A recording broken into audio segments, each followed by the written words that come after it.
Hey guys, in today's video, I'm going to walk you through my top 5 favorite lenses for the Sony A6000. So the Sony A6000 is a great camera. Even in 2018, I use this thing all the time. In fact, I'm leaving on a trip today and I'm going to take this one with me instead of my A6500 just because, I don't know, it's a little bit smaller. I'm less worried about dropping it or bumping it or losing it or forgetting it. So this is the camera that I usually take with me when I travel places. It's gone with me through Europe and Japan and a number of different places here in the US. The absolute most important thing that you can buy for your A6000 is a good lens. Now, over the last 3 or so years, I've tested about 50, maybe a little bit more than that, 50 or so lenses for the Sony A6000, and I've done numerous reviews and comparisons. And this video is really just going to be a summary of the top 5, my top favorite lenses for this little camera. And I'm hoping that it will be beneficial for those of you who are maybe new to this camera or maybe have had it a while and are just wondering what lens should you get next. So the way that I'm going to do this is I'm going to start with number 1, which is my favorite lens, and then go 2, 3, 4, 5, which are going to be slightly less favorite, but still all amazing lenses. In fact, all 5 of these lenses are going to be primes. They're going to have autofocus. They're going to be super duper sharp. And I truly do recommend any one of these lenses. Now, you may not agree with this list. You may want to add other lenses or take some of them off. This is just based on my experience over the past couple of years testing a lot of different lenses, and these are just my favorites.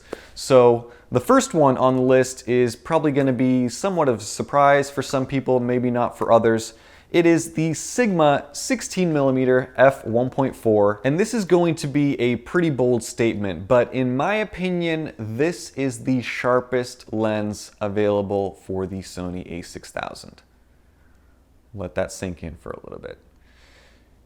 It's really sharp. It's really, really good. Sigma did an amazing job when they released this thing. The autofocus on this thing is fast and accurate. The colors out of this lens are amazing. It is sharp corner to corner, center to corner. It is perfect for gimbal work. It's perfect for wide angle landscapes. It's perfect for real estate photography. It really is the go-to all-around lens. 16mm is wide enough for a wide angle lens, but because this is f1.4, even if you use it for portraits up close to your subject, you get gorgeous background blur.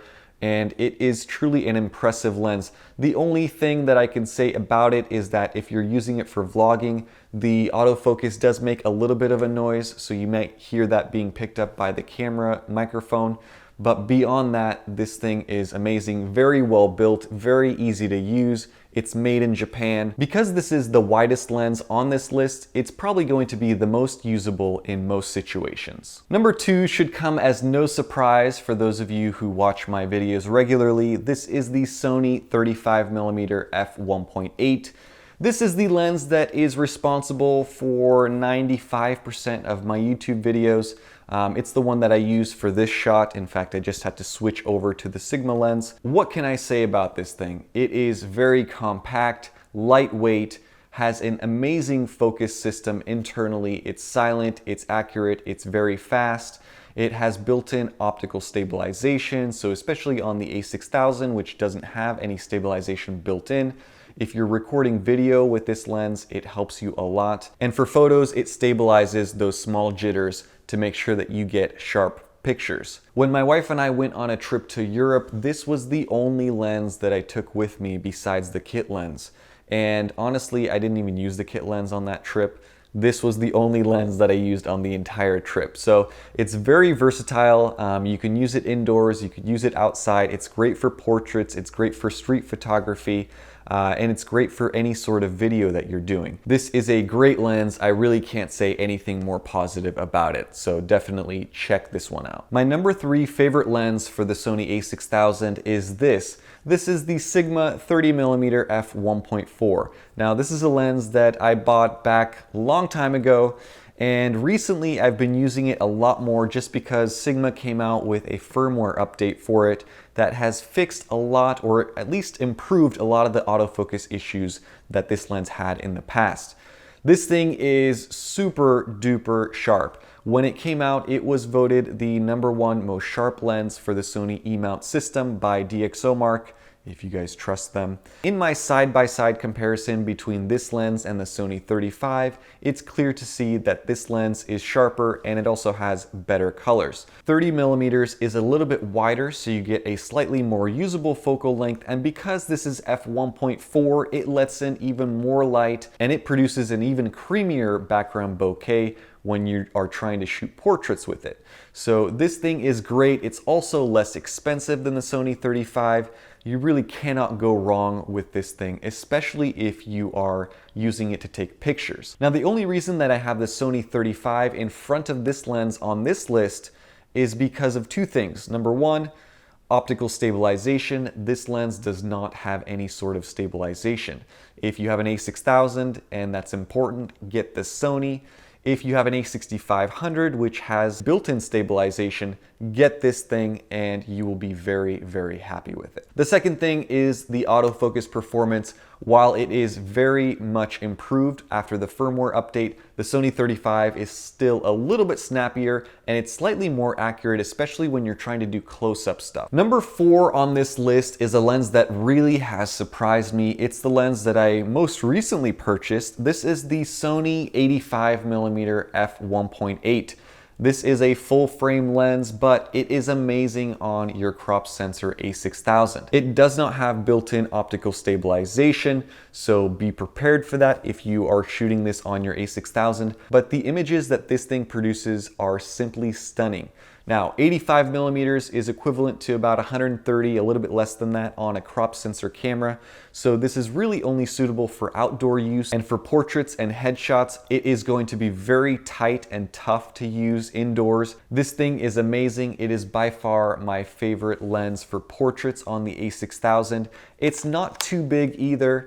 It is very lightweight for an 85mm lens. Yes, it's pretty wide, but it is definitely manageable if you're walking around with something like this. And my 5th favorite lens for the Sony A6000 is the SEL50 f1.8, and this is not it. This is the full frame version of that same lens, but it's not as good as the one for the crop sensor. So I'm gonna put in a clip of the actual lens that is on the list. Now, the Sony 50 f1.8 sits right in between something like a Sigma 30 and a Sony 85mm.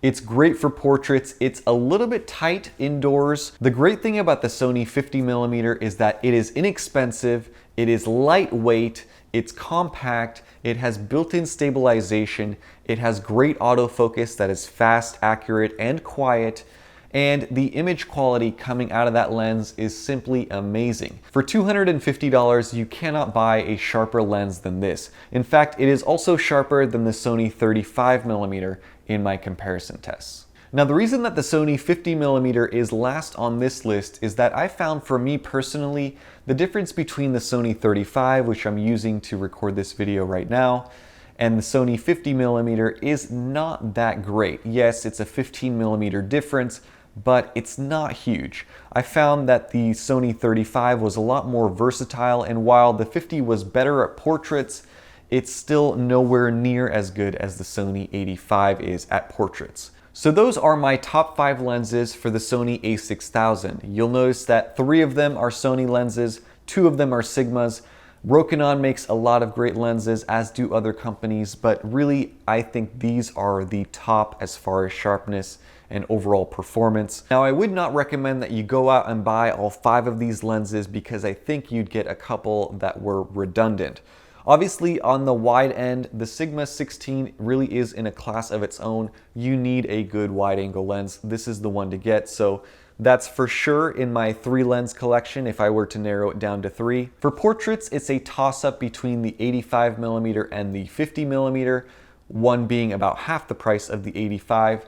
But looking at the images that came out of this lens and comparing it to those that came out of the 50, the 85 is clearly the one to get for portrait photography. So for me, that's in my top 3. And the last one is pretty tough to pick because you have 3 very, very good lenses. Now, the one that I will knock out of the running is the 50mm. I think that with the 85, you have portraits covered, which leaves me with the Sigma 30mm. and the Sony 35 that I'm using to record this video. And it's very, very tough. If you are doing pictures only and you have an A6500, this is the lens to get. If you have an A6000, I'd probably still recommend the Sony 35 just because of that stabilization and the slightly better autofocus performance. But that's really tough. If you're looking for the 3 sharpest lenses for photography on the A6000, these are the 3. Sigma 16, Sigma 30, and Sony 85. That is going to be it for this video. Hope you guys enjoyed it and learned something. Let me know what you guys think of all of these lenses. What are your favorites? What are other lenses that maybe you would have included on this list? Also, I will link all 5 of these lenses to Amazon down below in order from 1 through 5. As always, thank you guys for watching. Thanks for all of your likes, comments, and support, and I will see you in the next video. Bye-bye.